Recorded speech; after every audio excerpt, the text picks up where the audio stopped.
Another check-in of satellite and radar across the country this morning. It's a busy one because this system is very large. It stretches all the way from Michigan down to the state of Texas. We find ourselves on the southern end of this line as a lot of active weather continues to move over the same parts of the country that have had to deal with storms over the past week or so. It's a very similar setup.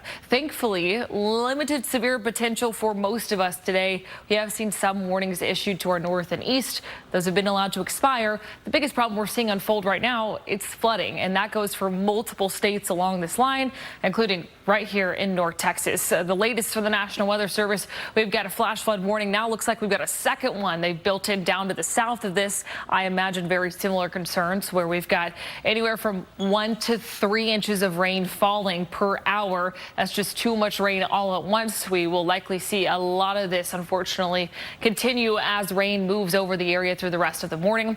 This top one I've got highlighted here, it's in effect for parts of Collin and Dallas County until 11 a.m. It looks like the second one that built out down to the south includes the rest of Dallas County and parts of Rockwall County as well as we continue to move again through the morning hours, and heavy rain rolls through the area. This is estimated rainfall totals from radar, so these are not official observations, but gives you a good indication of why these warnings are being issued this morning, because we've got anywhere from maybe as low as a quarter, half an inch to upwards of 2.5 to 3 inches falling, and rain continues to pour over those same areas.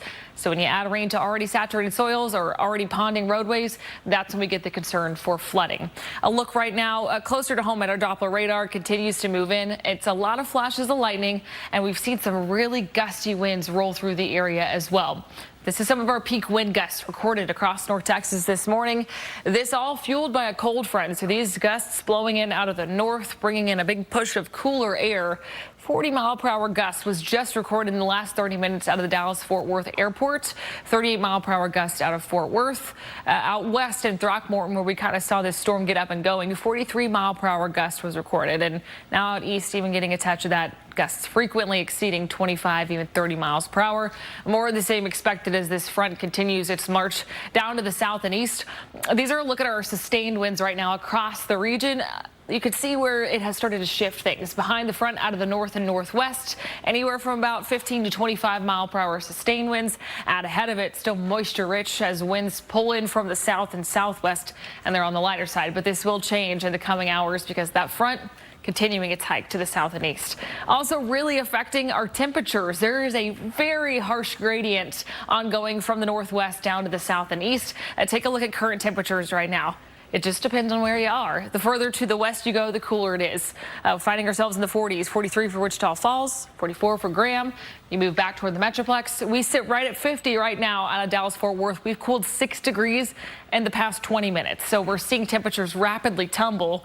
And then off to the south and east, it's a balmy 72 in Athens and 73 in Mineola. It's a big difference. And as that front rolls through, it will continue to keep rain in the forecast, but also cooler temperatures down. So we likely saw our high of the day really early this morning, and we'll keep things in the 40s and 50s through the rest of the day today.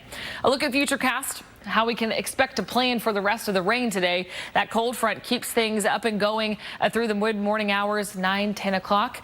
As it continues to move to the south and east, it will continue to tap into moisture. You can see it just shapes the direction of that line, continuing to push it out of the area. But that's not the end of the rain chances. It is really the end of the widespread rain, but we'll keep lingering showers and a few rumbles of thunder in the forecast through the rest of the afternoon. Even a few stray showers trying to build back in through the evening before we finally get things to settle down as we step into the overnight. So your weekend forecast today, plan on it being mostly soggy. We will see some clearing as we head through the afternoon, but a lot of rain falling this morning, breezy winds and some cooler temperatures for sure. Big difference. Tomorrow actually looks fairly nice, especially in comparison the last couple of days. Partly sunny skies help take our temperatures into the 70s. Low chance of some scattered showers, mostly to the south of the Metroplex, and winds return to be out of the south. That also helps to warm things up. So if you have something to get done outside, I would pick tomorrow. And really, most of us will stay rain-free, a little bit muggy as that onshore flow returns, though. Look at your 7-day forecast. We will get a little bit of time to breathe again tomorrow for the most part, and Monday, a lot of us stay rain-free, but by Tuesday, widespread rain and the chance to find strong and even severe storms is right back in the forecast. So keep the rain gear handy, keep the Fox 4 weather app handy because it's spring in North Texas, and that means it is active all across the area. Another reminder, spring forward. That happens tomorrow at about 2 a.m. So if you don't have any clocks that automatically reset, be sure to do that tonight before you head to bed.